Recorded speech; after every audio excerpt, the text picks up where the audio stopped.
Bonjour, je propose une méthode pour calculer une intégrale à racine de trinôme sans faire recours à un changement de variable ou à une intégration par partie.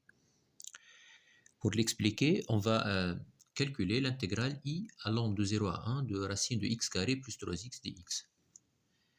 Ici, évidemment, le trinôme concerné est x carré plus 3x. P' ça fait 2x plus 3 et la dérivée seconde égale à 2. En fait, la première étape consiste à exprimer P' carré en fonction de P de x. Donc on va commencer. Ici, P' carré, ça fait 4x au carré plus 12x plus 9. Donc ça fait alors 4 fois x au carré plus 3x plus 9. Ça fait bien sûr 4 fois le polynôme P plus 9. Voilà donc la première étape. La deuxième étape consiste à exprimer la dérivée de P' racine de P en combinaison linéaire de racine de P et 1 sur racine de P. Donc, bien sûr, en cherchant la dérivée de P' racine de P, je vais utiliser la formule f fois g. Donc, ça nous donne P seconde fois racine de P plus P' fois P' sur 2 racines de P. Donc, on obtient P seconde égale à 2. Donc 2 racine de P, plus, donc ici on constate qu'on obtient P' au carré. D'après la relation 1, P' carré égale à 4P plus 9. Donc je vais remplacer par 4P plus 9 divisé par 2 racine de P.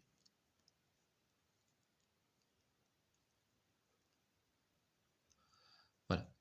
Maintenant, je vais subdiviser les deux membres du numérateur. J'obtiens 2 racine de P plus encore 2 racines de P, c'est-à-dire 4P sur 2 racine de P, plus 9 sur 2 fois 1 sur racine de P. Voilà. Donc enfin, j'obtiens bien sûr la combinaison linéaire 4 fois racine de P plus 9 sur 2 fois 1 sur racine de P. Passons maintenant à la troisième étape. Donc maintenant, je vais exprimer I, l'intégrale I, en combinaison linéaire de P' fois racine de P et de K epsilon. Je vous rappelle ici que K epsilon est l'intégrale de dx sur racine de P, que j'ai expliqué la résolution dans une vidéo précédente. Et je vous rappelle que le polynôme P de x égale à epsilon x carré plus bx plus c. Et si epsilon égale à 1, on obtient qu'A1 égale à ln de P' sur 2 plus racine de P en valeur absolue. Et c'est le cas ici d'ailleurs parce que A égale à 1. Et lorsque A égale à moins 1, on obtient K moins 1 égale à arc cosinus de P' sur racine de delta. Donc pour obtenir cette combinaison linéaire, il suffit de intégrer la relation 2. Voilà. Donc l'intégrale de P' racine de P en dérivée, ça donne le P' racine de P entre les bornes 0 et 1. Ça fait bien sûr 4 fois. Donc ici l'intégrale de 0 à 1 de racine de P n'est autre que l'intégrale I, plus 9 sur 2 fois K1. Voilà. Donc j'obtiens alors I égale à 1 sur 4 fois P' racine de P entre 0 et 1 moins 9 sur 8 l'intégrale K1. Voilà. Dernière étape, je fais l'application numérique, donc calcul du i direct. Donc ici, ça fait 1/4 de P', ça fait 2x plus 3 fois racine de P, c'est-à-dire racine de x au carré plus 3x, entre toujours 0 et 1, moins 9 sur 8. Et bien sûr, je vais exploiter cette formule qui dit que K1 devrait être égal à ln de P' sur 2, c'est-à-dire 2x plus 3 divisé par 2, plus racine de P, c'est-à-dire x au carré plus 3x. Toujours entre les bornes 0 et 1. Voilà, donc ce membre va me donner